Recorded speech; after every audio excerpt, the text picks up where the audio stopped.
of defense expenditures for a safe and resilient Europe.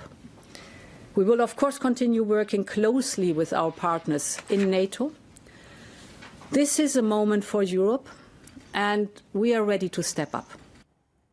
And as the Russian threat chorus grows louder, EU politicians are intent on muting its diverse symphony of voices if they don't sing a warmongering tune. Well, its foreign policy chief says it's created a coalition of the willing to prevent any one country, like Hungary, from applying the brakes on Ukraine support. This is increasingly difficult, and that's why we have on the new initiatives also considered the coalition of the willing, so that one country can't block everybody else. We are still striving for having the unity of 27 members, and if that's not possible, then, I mean, Hungary can speak for themselves. A coalition of the willing was a battle cry during the U.S.-led invasion of Iraq 2 decades ago. It's made a comeback with UK and France leading the charge as they've proposed a bombshell plan to deploy European troops to Ukraine. EU countries were also intent on sending another 20 billion euros in military aid to Ukraine, but Hungary blocked the proposed package. The Hungarian Prime Minister has frequently said his country is on the side of peace. Let's cross now to John Laughland, lecturer in politics and history at the Catholic Institute of the Vendée in France. John, good to have you on the program with us. The EU foreign policy chief seems determined to block Hungary's voice when it comes to joint decisions on Ukraine. How well do you think this strategy will succeed? Well, in some ways, that depends on Hungary. You see, Hungary has been a very strong voice for peace since the beginning of the conflict. And by the way, has recently also been joined by Slovakia, so Hungary is not alone. But also over that period, Hungary has tended to take very strong positions in the run-up to European Council meetings, such as the one held today in Brussels, and then to essentially give in, or at least to find some kind of compromise.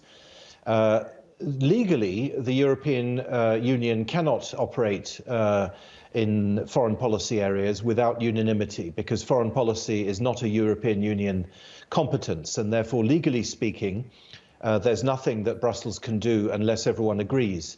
But as I say, we'll have to see exactly how far Hungary, Viktor Orban, is prepared to go in his opposition, because there have been a number of occasions in the past when one has been, let's say, a little disappointed by the contrast between the initial statements made by Budapest and the end result. Yeah, and we certainly are seeing a lot of pressure heaped on Hungary and Slovakia, for that matter, from Brussels. John, Ursula von der Leyen has warned of a clear and present danger in Europe. What exactly is the threat that she's referring to, and what's the evidence for it?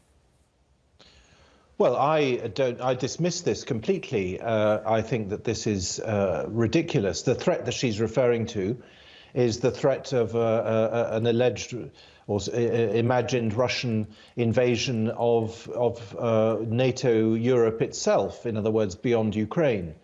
I think that's crazy on all kinds of levels. But what she is doing is the same as Macron. What they are doing is they're using this crisis, which they are, by the way, aggravating, in order to build up, as you've said in your reports, an 800 billion euro fund for defence, for the arms industry, and thereby to create once and for all a European power structure, an autonomous federal European power structure. That's what Macron wants. That's what he's wanted ever since he was elected.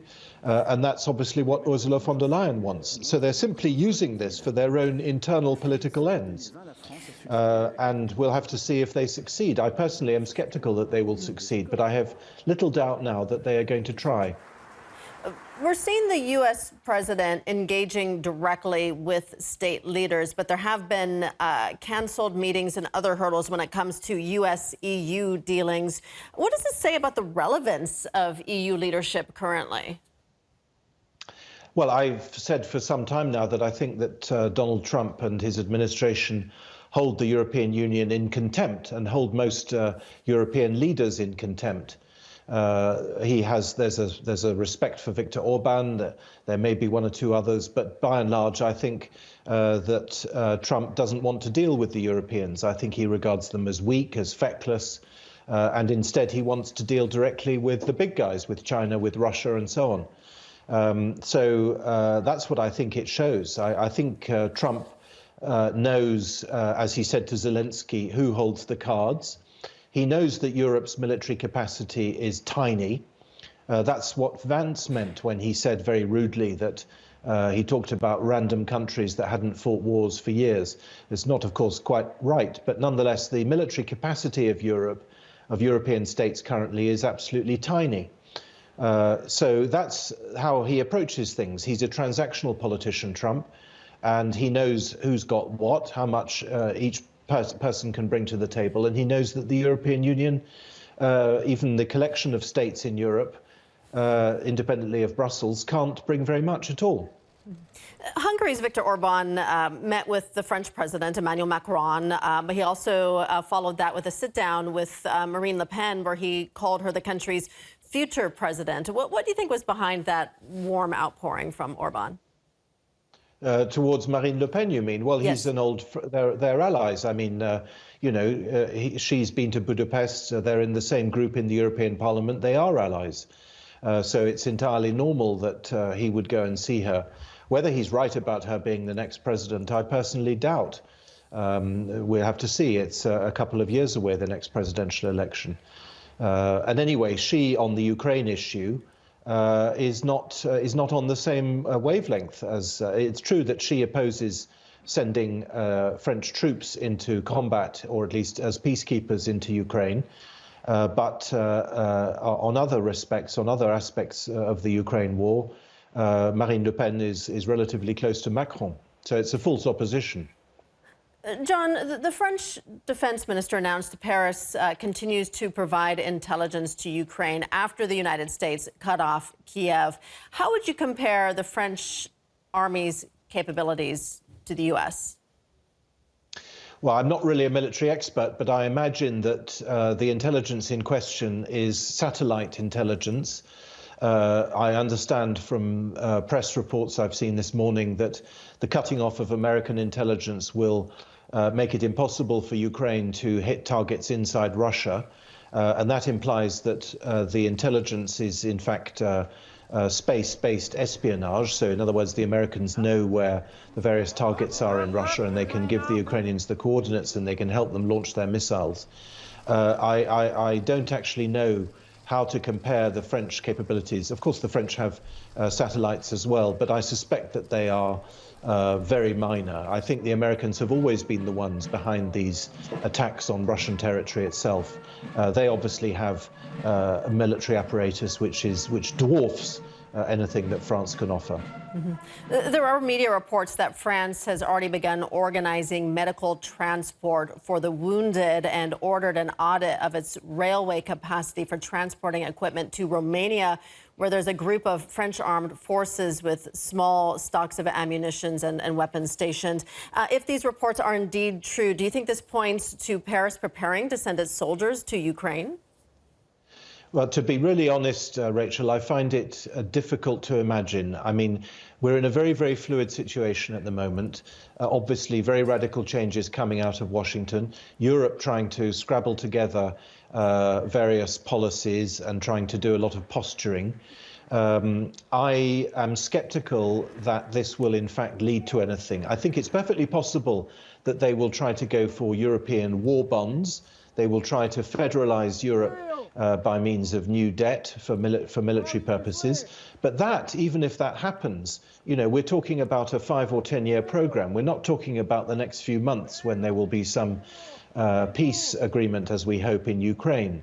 Because we all know that Russia, as your report has just shown, Russia, of course, emphatically rejects the idea that French or British or any other European troops in Ukraine would be part of a peace deal. On the contrary, that would be an escalation from the Russian point of view. And therefore, they would be attacked. And you say that they're preparing to transport people out into Romania or whatever. I'm sceptical. You can ask me to come back in a month or two's time and we'll see if I'm wrong. But I think this whole thing of peacekeeping troops, which won't be peacekeeping troops because there won't be a peace to keep if there are troops, I think it is, I suspect it is largely posturing to try to get this war bond, this 800 billion war bond program off the ground. Interesting. The Slovakian Prime Minister Robert Fico says Zelensky's war stance is driven solely by financial interest and that Ukraine's economic survival is dependent on the war. Do you think that's accurate? Of course I do. I mean, well, I'm not sure what Fico said, but I think not only that does Ukraine has been on life support for 2 years now, for more than 2 years. And by the way, every time Zelensky has been to either Washington or Europe, this is going back ages, months, years, he's said, if we don't have this or that tranche, then the fighting is over. So Ukraine has made it absolutely clear that it's dependent, 100% dependent on NATO, both militarily and financially, for survival. But perhaps Fico was also referring to Zelensky's own corruption and to the corruption of the Ukrainian elite, because that, of course, is also a factor. So yes, his survival, his personal income and survival absolutely depends on the continuation of the war. But he and Europe are now, if you like, locked into the same horrific logic. They both want the war to continue because their political survival depends on it. Macron is an example of this. He is extremely weak in France. He doesn't have a parliamentary majority. He can't do anything. The President of the Republic can't do anything without a parliamentary majority. He has a very fragile government which can be toppled at any moment, and he is essentially writing his own job description now with this stuff about France's nuclear deterrent and a European army. He's writing his own job description. He wants to be the leader of this new federal Europe. That's why he is, in a sense, like Zelensky. He needs this war and the continuation of it for his own personal political ambitions. All right, we're going to leave it there. John Laughland, lecturer in politics and history at the Catholic Institute of the Vendée in France. John, thank you. Thank you. Well, meanwhile, the U.S. Secretary of State